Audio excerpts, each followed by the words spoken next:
Howdy folks, this is Marley with MarineMax in Pompano Beach. Today we're taking a quick look at the brand new 28 Molokai from Aquila. This is their center console fishing boat that they've equipped with twin 200 Mercury engines in the back. Coming up into the cockpit, you've got these two flip down seats that go store right back in place if you want to use this area for fishing. You've got a nice bait prep station here with tackle storage, live well, and also a bait prep sink.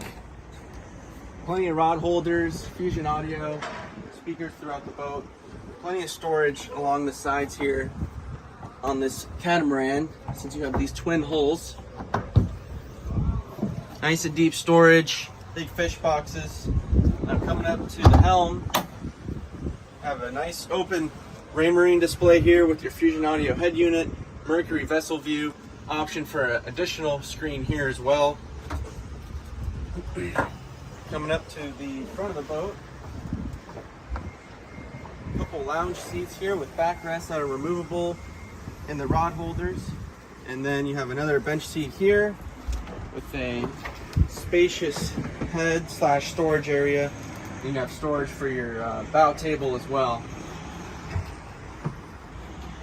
This boat's also got a nice big casting up in the front here, so you got plenty of room to fish, hang out on the boat if you're at the sandbar. But this is the brand new 28 Molokai that Aquila made. If you're interested in this boat, please come see us here at MarineMax Pompano Beach. Again, my name's Marley. Give me a call. My number is 407-446-5990.